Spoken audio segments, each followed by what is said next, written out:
A man walks into a doctor's office at 28. He is tired by mid-afternoon, soft around the middle. He feels foggy and flat all the time. They take his blood, glance at the page, and say the words every modern man hears. You are in the normal range. But here is what they do not tell you. Normal today would have gotten you laughed out of a Viking longhouse. Because if you could pull a man out of 9th century Norway, sit him in a modern lab, and run the same blood panel, his numbers would make those of the modern man look like an illness. The Viking has denser bones, more muscle, and a hormonal profile most men today will never see. And he built it with no gym, no protein powder, and no testosterone clinic. He did it by accident, just by living the way his world forced him to. We dug up his bones, we read his sagas, and 5 habits keep showing up. 5 ordinary, almost boring things the Vikings did every day that quietly kept their testosterone where yours should be. None are exciting. None cost a thing.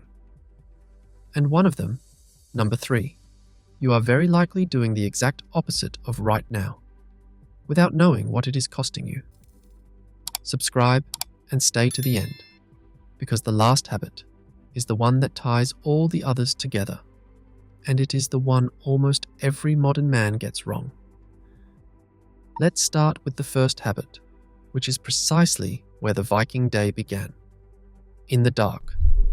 A Viking winter is not like your winter. This far north, the sun barely climbs. In the deep months, darkness swallows up to 18 hours of the day.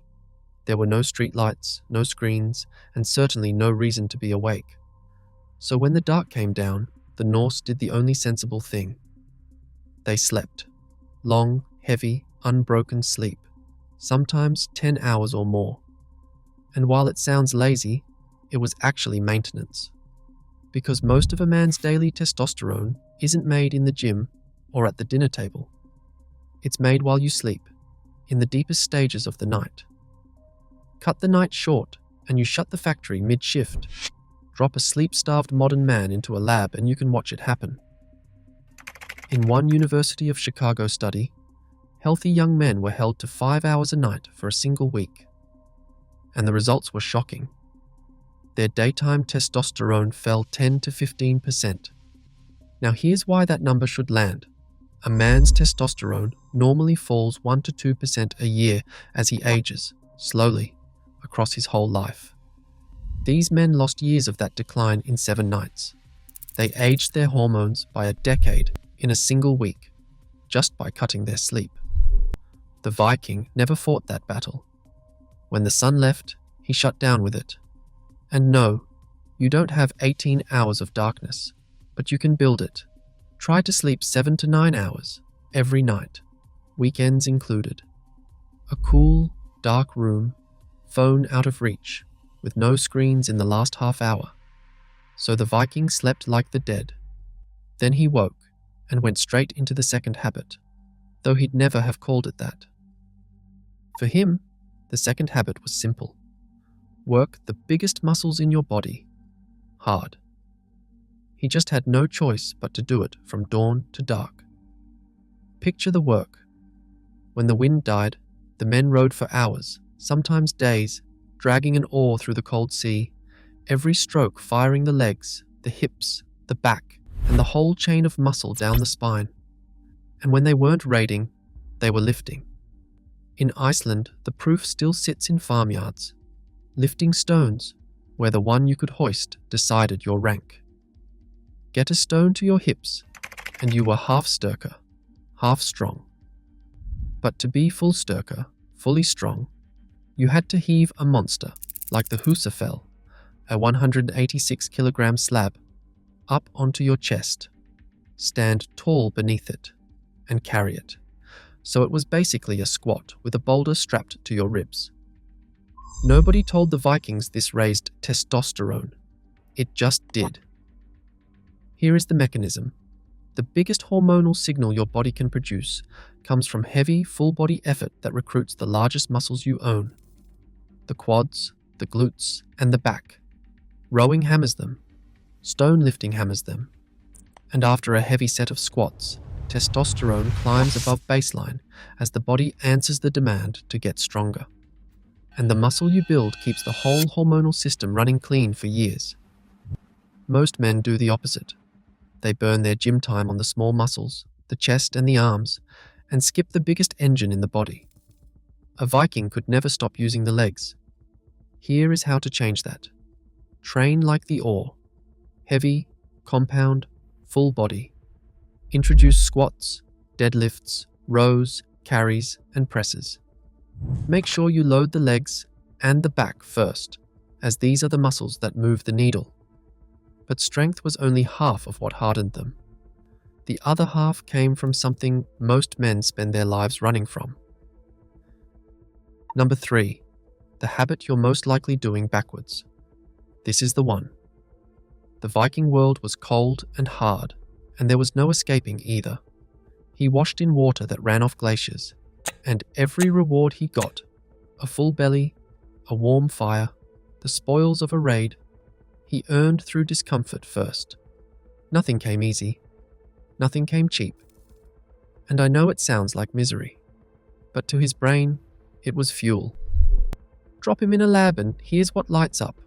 Cold water is one of the most powerful natural triggers we know of for the brain's drive chemistry. Sink a man into water around 14 degrees and his dopamine, the molecule of motivation and reward, climbs about 250% and stays raised for hours.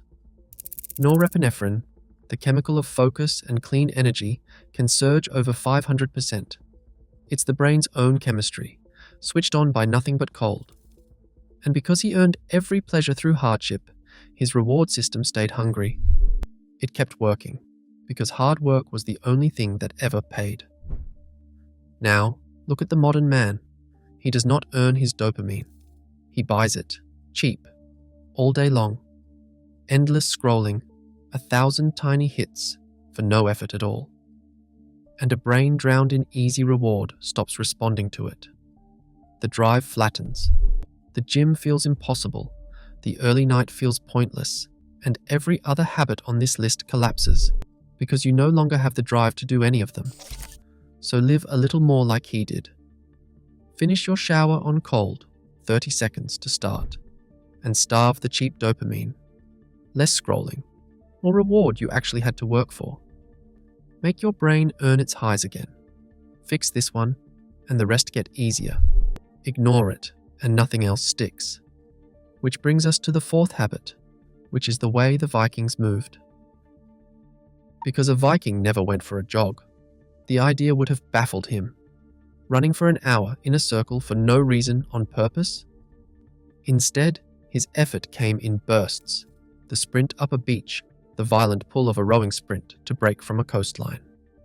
And when he did row for hours, it was heavy, loaded, powerful work, the opposite of a monotonous jog. The rest of his day, he moved slowly, walking, carrying, staying on his feet for hours. That pattern matters more than it looks. Science even has a name for what happens to men who do the opposite, who grind out long, monotonous endurance sessions year after year. The exercise hypogonadal male condition. Chronic high-volume cardio keeps the stress hormone cortisol raised for hours, and over time, the body, stuck in survival mode, turns the testosterone tap down. Endurance athletes have been measured with resting levels at the bottom of normal, or below. So cortisol goes up and testosterone goes down. That's the trade. Sprinting doesn't do this. Walking doesn't do this. The hour-long treadmill grind, 5 days a week, all year, that does. So move like the Viking. Sprint sometimes, short and brutal and are done. Walk constantly, and cap the steady cardio. If your whole workout is the treadmill, you aren't building the body you want. You're slowly shrinking it, which leaves the last habit, the one that ties every other one together. A Viking was never fat, not because he dieted, but because the arithmetic of his life made it impossible. He ate plenty, but his body burned through nearly all of it, every single day. He rode, hauled, fought, walked, and worked through a cold that burns energy just to survive. And what he ate was real. Fatty fish, shellfish, eggs, fermented milk, meat, and almost nothing sweet, because sugar as you know it didn't exist. He lived, by default, in the lean state modern men now pay coaches to reach. That leanness was guarding his hormones, and he never knew it. Body fat isn't dead storage, it's an active organ. Inside, it sits an enzyme called aromatase, and aromatase does one thing. It takes testosterone and turns it into estrogen. The more fat a man carries, especially around the belly, the more of his testosterone gets converted into the wrong hormone, which makes him store more fat, which makes more aromatase.